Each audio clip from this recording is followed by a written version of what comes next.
I'm Maria. My family is full of linguists, and languages were a big part of my life growing up. My mom and dad were both professors, always talking about the nuances of different languages at the dinner table. I guess it rubbed off on me because by the time I finished college, I could speak 5 languages fluently: English, Spanish, French, German, and Italian. I met David when I was still in college. He was in my circle of friends, and we clicked right away. David is tall, with dark hair and a kind smile that always made me feel at ease. He came from a wealthy family, which always seemed to be a point of stress for him. His parents, Mr. and Mrs. Anderson, were very clear about wanting him to join the family business as a financier, but David had other plans. David and I used to hang out a lot, sharing our dreams and frustrations. He would often vent about his parents' pressure. "Maria, I just can't see myself crunching numbers all day," he'd say, running a hand through his hair in frustration. "I want to work with animals, help them. That's what makes me happy." David secretly started volunteering at a local vet clinic, learning everything he could about animal care. He was so passionate about it, and I admired that about him. He was determined to make his dream come true, even if it meant going against his parents' wishes. "Maria, you should have seen this little puppy today. It was so scared, but once I calmed it down, it was all wagging tails and happy barks," he'd say, his face lighting up with joy. "That's amazing, David. You're doing something really special," I'd respond, genuinely happy for him. We were just friends, but I always felt a deep connection with David. We understood each other in a way that was rare. I loved languages, and he loved animals, but we both shared a passion for following our dreams. As graduation approached, David's parents intensified their pressure, and he became more conflicted. But through it all, we supported each other. We'd often meet up to vent and encourage one another. "You've got this, David," I'd say, giving him a reassuring smile. "You're going to be an amazing vet someday. And you, Maria, are going to be the best translator out there," he'd reply with a grin. It was a typical Friday night, and our group of friends decided to have a little get-together. We gathered at John's place, a cozy apartment that was perfect for our small party. There was a good amount of wine, some snacks, and lots of laughter. David and I were there, as usual, sharing stories and enjoying each other's company. "Maria, you've got to try this wine," David said, handing me a glass. "It's from a vineyard in France, supposed to be really good." "All right, but only if you promise not to let me get too tipsy," I replied with a grin, taking the glass from him. We talked for hours, our conversation flowing effortlessly. It felt different that night, more intimate, like we were seeing each other in a new light. As the party started to wind down, we found ourselves sitting on the couch, a little apart from the rest of the group. "Maria, do you ever think about what it would be like if we were more than friends?" David asked suddenly, his voice soft but serious. I was taken aback by his question, my heart pounding in my chest. I've thought about it, David," I admitted, my voice barely above a whisper. Before I knew it, we were leaning in, and then our lips met in a gentle kiss. It was electric, like something out of a movie. We pulled back, staring at each other in shock and wonder. "Wow," David said, his voice shaky. "I didn't expect that." "Me neither," I replied, feeling a blush creep up my cheeks. "But I'm not complaining." We sat there for a moment, the air between us charged with a new kind of tension. It was like the room around us faded away, leaving just the two of us in our own little world. "Do you want to get out of here?" David asked, his eyes never leaving mine. I nodded, not trusting myself to speak. We quietly slipped out of the apartment, hand in hand, and made our way to his place. The walk there was filled with nervous laughter and stolen glances, both of us trying to process what had just happened. We went inside, and the next few hours were a blur of kisses, laughter, and whispered confessions. It was like we were finally allowing ourselves to feel what we had been holding back for so long. Everything felt right, like we were exactly where we were supposed to be. The next morning, I woke up in David's arms, feeling a mix of happiness and nervousness. I gently nudged him awake, needing to talk about what had happened. "David, wake up," I whispered, shaking his shoulder gently. He stirred, opening his eyes, and giving me a sleepy smile. "Good morning, beautiful," he said, his voice rough with sleep. "Morning," I replied, feeling my cheeks heat up. "We need to talk about last night." After that romantic night, David and I decided we didn't want to wait any longer. We wanted to get married. We were so sure of our love, but we knew his parents might be a hurdle. When we told them, Mr. and Mrs. Anderson weren't thrilled. They had known me for years as David's friend, but as his wife? That was a different story. They didn't like that I wasn't from a wealthy family. Still, they agreed to our wedding but insisted on a prenuptial agreement. They wanted to make sure I wouldn't claim any of David's money. "You'll need to sign this prenup, Maria," Mr. Anderson said, handing me the documents. "It's just to protect the family assets." I glanced at David, who nodded reassuringly. "I understand," I said, taking the papers. Despite the cold reception, they allowed us to live in David's late grandmother's apartment. It was a beautiful place in the city center, with windows overlooking the square. The apartment was elite and expensive, with excellent repairs and new furniture. It felt like a fresh start. After the wedding, we moved in, but Mr. Anderson made it clear that one room, filled with his mother's belongings, was off limits. "Those items are priceless to me, Maria," he said sternly, handing me the key. "You are not to enter that room." I nodded, understanding the gravity of his words. "I won't, Mr. Anderson. I promise." With that, David and I began our new life together, ready to face whatever challenges came our way. Living with David was like a dream at first. We were so happy in our new place, but soon enough, that bliss got a serious jolt thanks to his sister, Laura. Laura started dropping by unannounced, making herself right at home. One Saturday morning, just as I was getting ready to enjoy a peaceful breakfast, she showed up. "Hey Maria," Laura said, strolling into the kitchen without even knocking. "What's for breakfast?" I forced a smile, trying to keep my annoyance in check. "Good morning, Laura. I was just about to make some eggs." "Make enough for me too, will you?" she said, plopping down at the table and scrolling through her phone like she owned the place. I took a deep breath and started cooking, reminding myself to stay calm. David walked in, looking a bit surprised to see his sister. "Laura, didn't know you were coming over," he said, raising an eyebrow. "Yeah, thought I'd surprise you guys," she said with a smirk. "This place is amazing. I could get used to hanging out here more often." As days went by, Laura's visits became more frequent and more invasive. She'd stay over without asking, and every morning it was the same thing. She'd demand breakfast, criticize my cooking, and make snide comments about me living in her grandmother's apartment. "Maria, you should really learn how to cook better," she said one morning, pushing her plate away. "You're living here on borrowed time, you know." That was the last straw. I clenched my fists and looked her straight in the eye. "Laura, you can't just come here and disrespect me in my own home." She scoffed, rolling her eyes. "Your home? This is my family's apartment, Maria. You're just here because my parents are too nice to kick you out." David had enough. He walked over and stood next to me, glaring at Laura.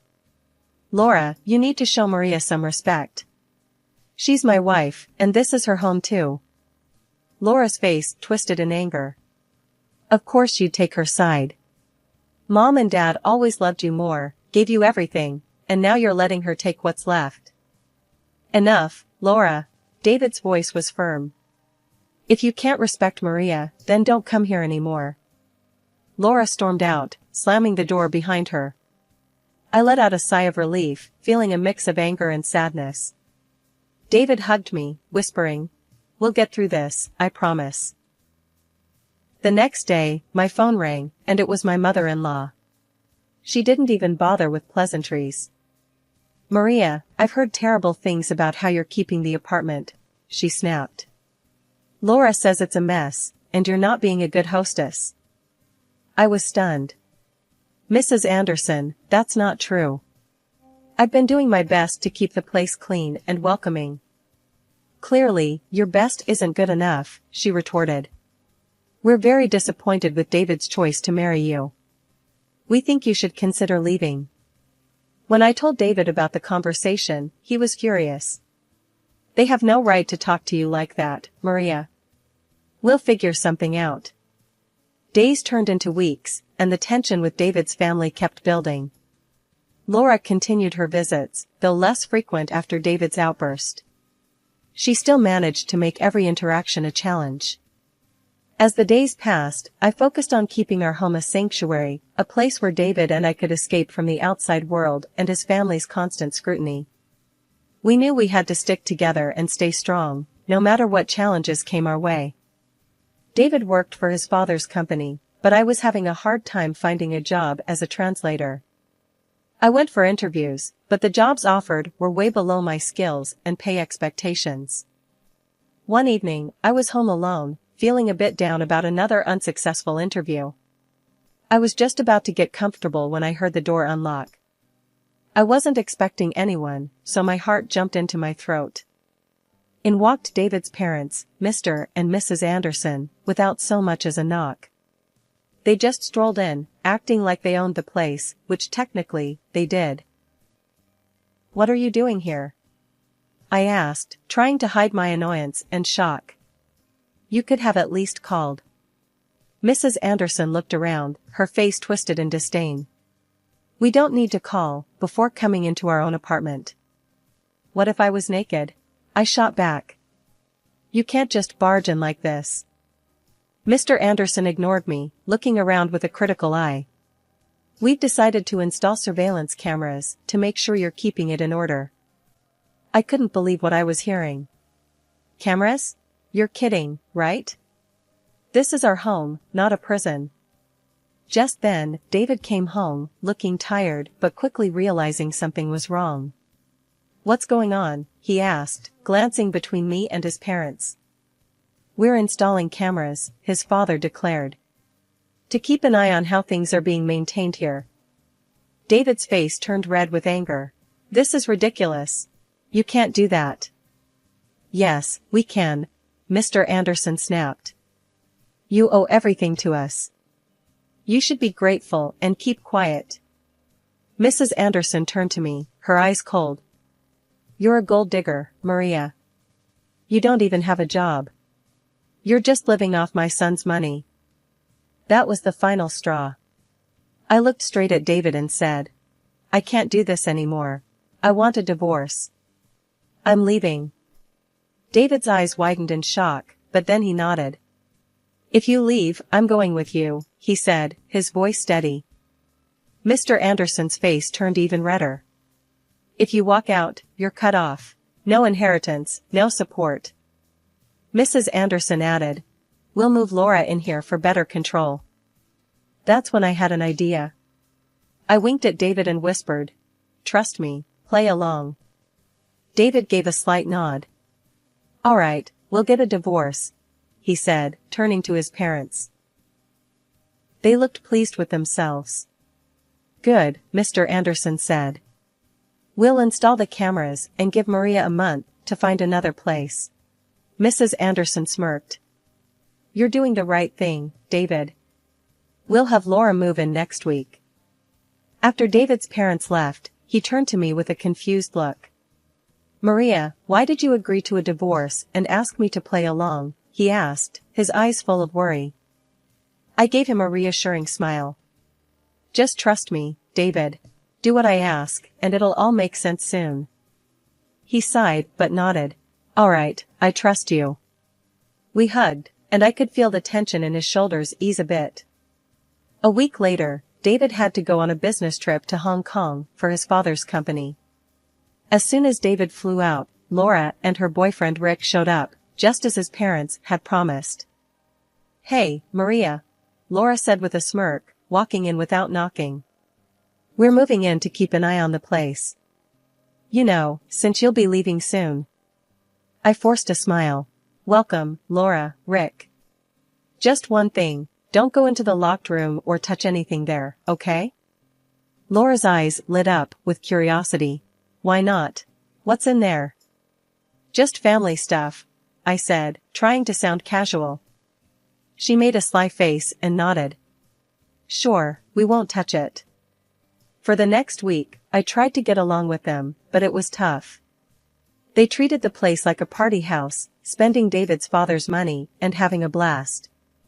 Every night was the same, drinking, loud music, and their constant attempts to put me down. Laura spent a lot of time near the locked room, smoking and clearly itching to get inside.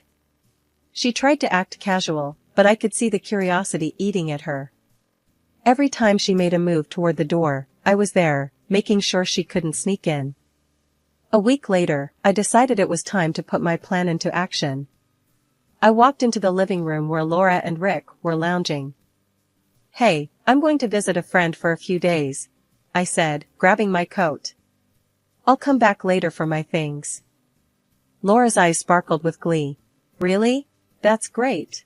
Have fun. I nodded, keeping my face neutral. Thanks. Just remember, don't go into the locked room. Yeah, we got it, Laura said, practically shooing me out the door.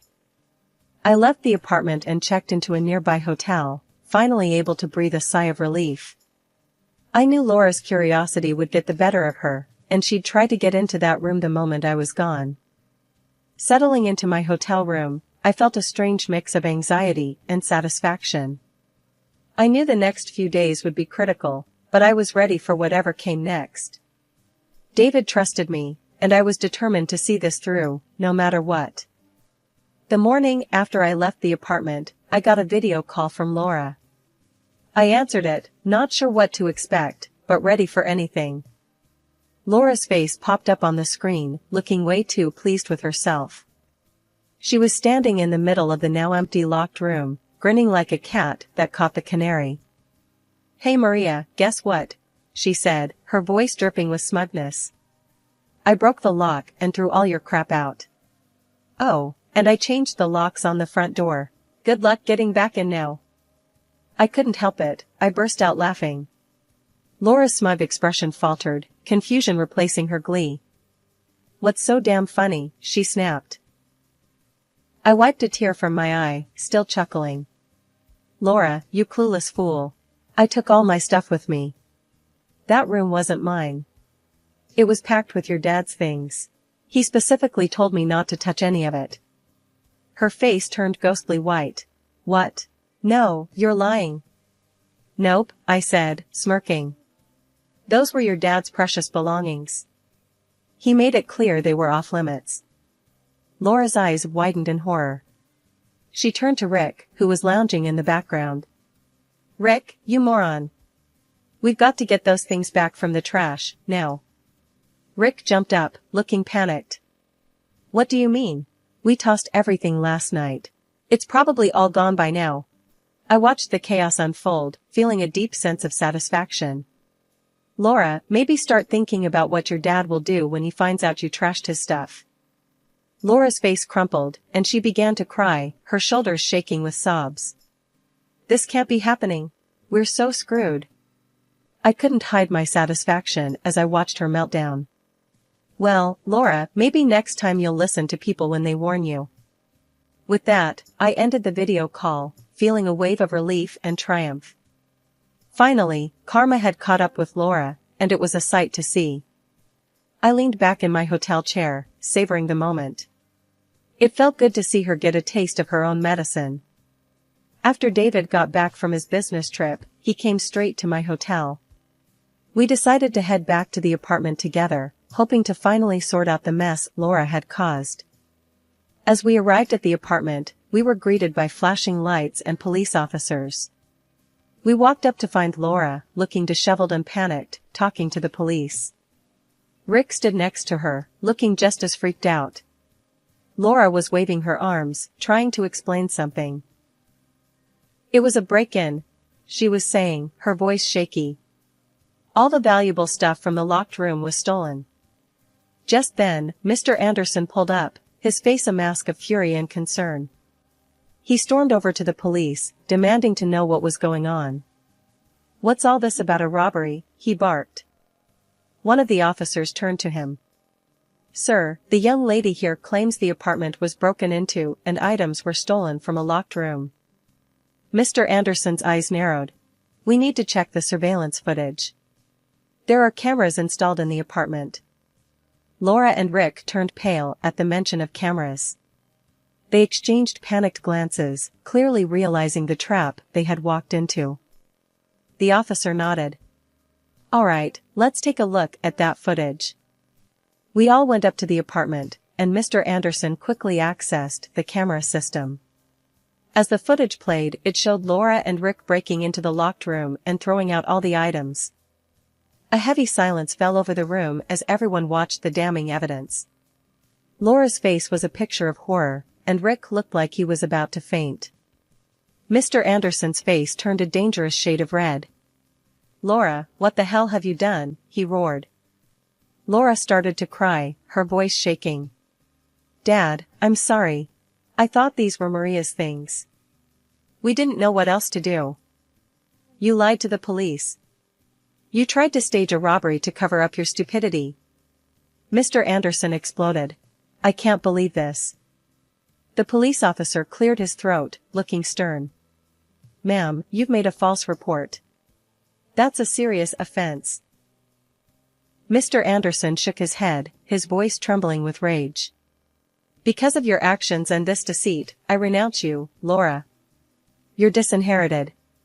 You are no longer my daughter." Laura collapsed to the floor, sobbing uncontrollably. "Dad, no. Please don't do this." The officer nodded to his partner, and they started filling out a report. "We'll need to take you both in for questioning about this false report." Rick's face went white. David squeezed my hand, his face a mix of anger and relief. "I can't believe she tried to pull this off." As the police escorted Laura and Rick out of the apartment, I felt a weight lift off my shoulders. It had been a long, hard road, but we had finally come out on the other side, stronger and more united than ever. David's father did exactly what he said he would. He cut Laura off completely. No more money, no future inheritance.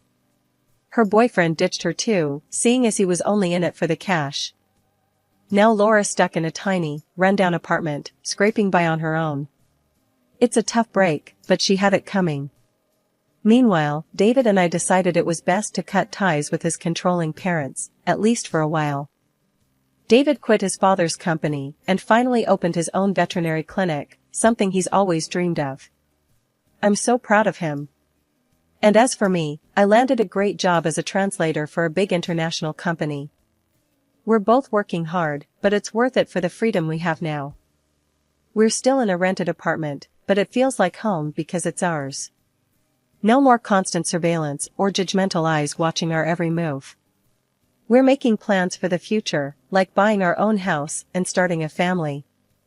It's exciting to think about what's ahead. One morning, over breakfast, David and I were talking about our plans. "Maria, have you thought about where you'd like to buy a house?" he asked, sipping his coffee.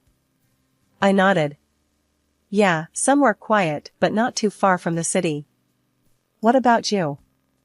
"I'm thinking the same," he said, grinning. "A place with a big yard for the dogs." I laughed. "Of course, you'd want space for the dogs." "That's fine by me. And what about kids? Are we still thinking a couple of years down the line?" David looked thoughtful. "Yeah, I think that's a good plan. Let's get settled first, make sure the clinic is running smoothly, and then we can start thinking about kids." I reached across the table and squeezed his hand. "Sounds perfect. We've got time, and we're building a good life together." Later that day, we visited his new clinic. It was a cozy place, already bustling with clients and their pets. I watched David in his element, caring for animals and talking to their owners. He looked so happy and fulfilled. One weekend, we decided to visit some open houses, just to get a feel for what was out there. We found a few places we liked, and it was exciting to imagine our future home. "Maria, can you picture it?" David asked as we stood in the backyard of a charming house. "Kids playing here, maybe a dog running around?" I smiled, feeling a warm glow inside. "Yeah, I can. It feels right, doesn't it?" "Absolutely," he said, putting an arm around me. "We're building something real, something lasting." As we left the house, I felt a sense of contentment and anticipation. We were on the right path, and the future looked bright.